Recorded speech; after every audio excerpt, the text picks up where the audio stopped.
Very difficult subject. Oud and investment. Yes and no. Um, and I'll explain you why. Um, I've given you a very diplomatic answer to it. Um, there are traditional investments in the market like real estate, bullion, stocks.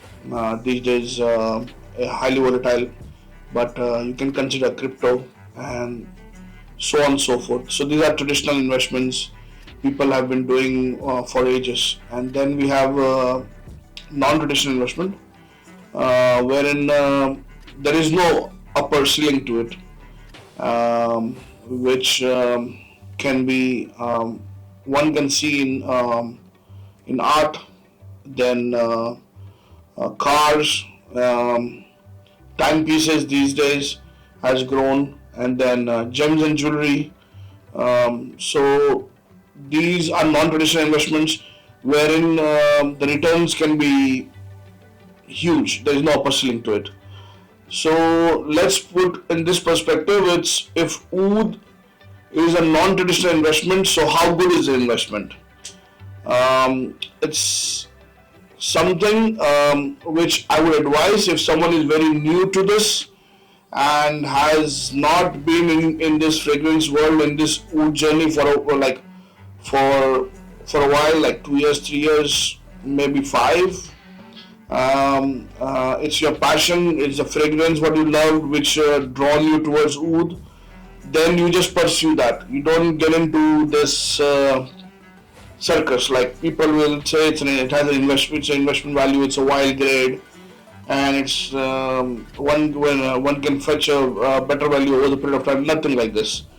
You'll burn your hands, and like I've seen many, they have invested hundreds of $1,000, and the return is bare minimum. Like literally, they have burned their hands.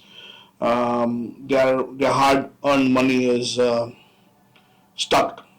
So and they come out with this what do you say, with this very bitter experience, and many I've seen they have lost interest in fragrance itself. So don't go with these what market is saying. And the virtual world, the internet world is very small. It is very far away from the actual galaxy, from the real world where these things happen. If someone has to collect oud, he needs to know the right person, the right vendor, he should be in the right region. Like say someone is collecting oud in Iceland or US where the community is very small, it won't make sense to buy, collect over the period of time, and then when they go out in the market, there are no buyers, or they have to burn on their investment. So it depends on what region you are. Like GCC is a great region wherein people are using oud every day. People are collecting oud on a generation basis. I've seen like from grandfather to father, now son. But it totally depends at what what you have collected, and what price you paid, what grade it is, and whether you have a good network with the vendors or with the collectors or with the community. If you are as well associated with the community, even if it's small, it works well.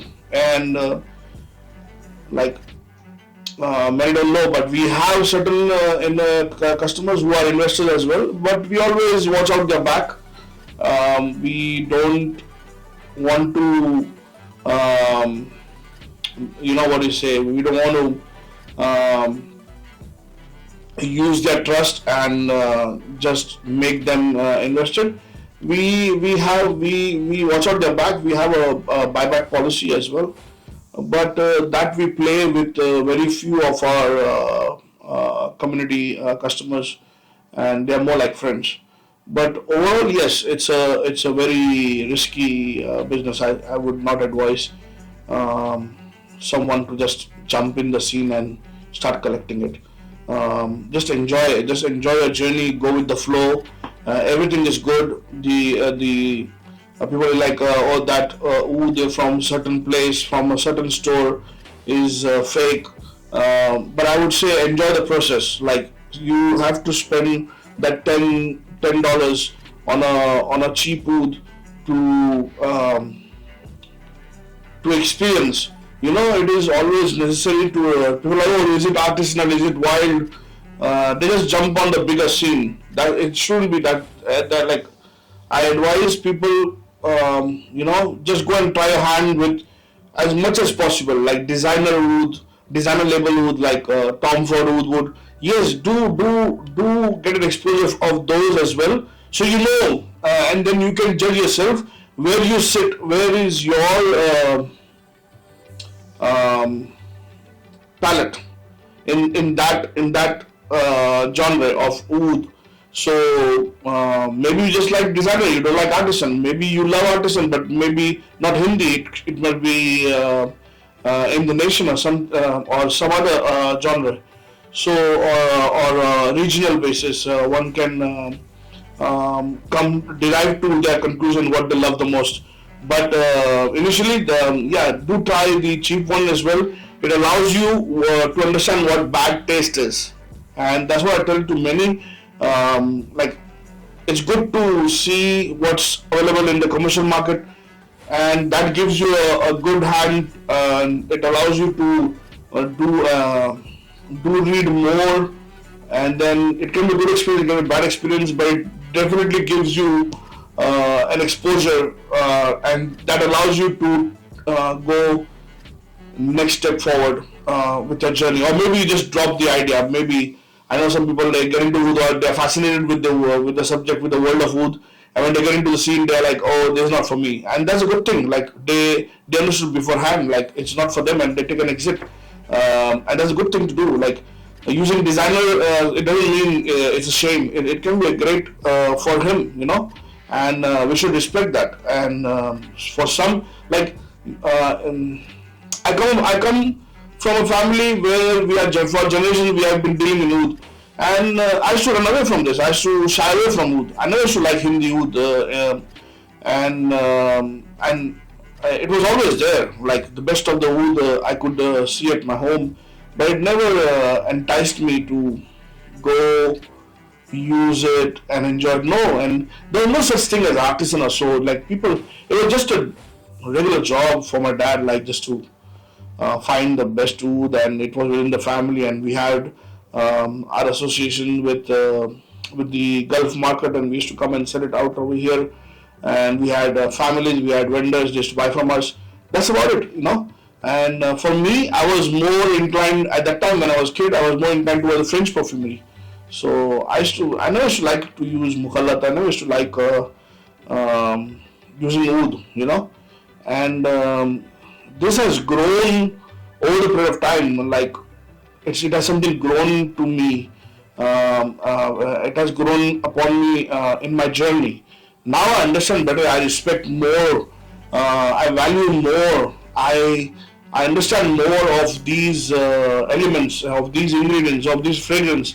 Before, shamama was like, I never used to get what shamama is. Now, if you ask me, it's one of my best winter wear, and I respect the work behind it, and I can actually understand. And it's a very deep subject. So don't jump in the scene because your friend is into it, and everyone is like, no, the hype will always burn your money. It will take your time, and it's not a shame to say that you don't like it. If you don't like it, you don't like it. It's not. Don't come on that peer pressure. Everyone is using wood and everyone is artisan these days. So what I'm doing with this, whatever, like what I'm doing with this Tom Ford, or what I'm doing with this East Semiyake, there's nothing wrong with it. You like it.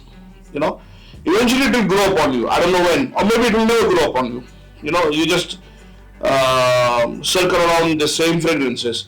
But yes, when you're spending your money, you spend wisely.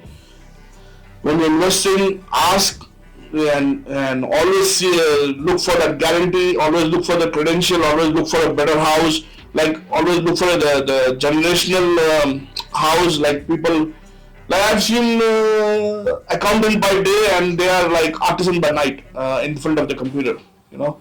So no, and if that guy is selling you as Kinam and he's saying it's an investment grade, and ask him if he can buy from you after a year with the same price and see what he says. You know, he'll back off, he'll run away. You know, they should guarantee, they should say yes, you come back to me, if anything wrong, you come back to me, I'm there, I'll watch your back.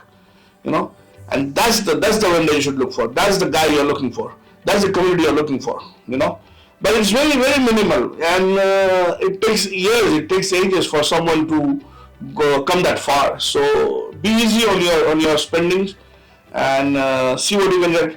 Like 0. Like there are some reviews out there. Like I'm not. It's not like I'm against them, but 0.3 will make no sense. Then you're asking the other guy to buy full bottle.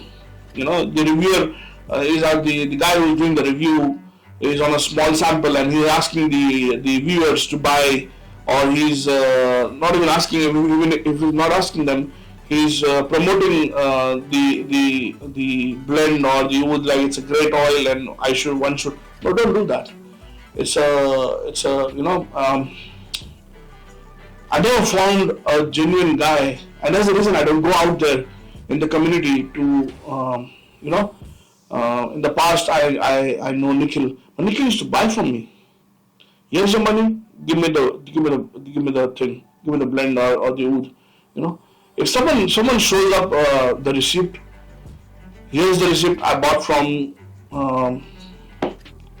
Dubai Mall, or you know, or Sephora, or I bought from Zakir. Here's the receipt, and that's the bottle.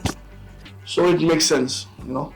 And these are the guys you should watch out for, and if there's something, then you should seriously consider those words. You know, don't fall for it.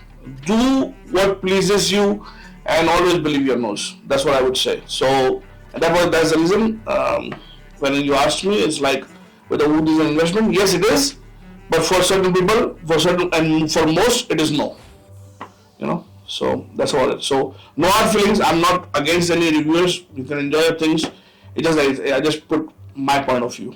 So that's about it. Thank you so much.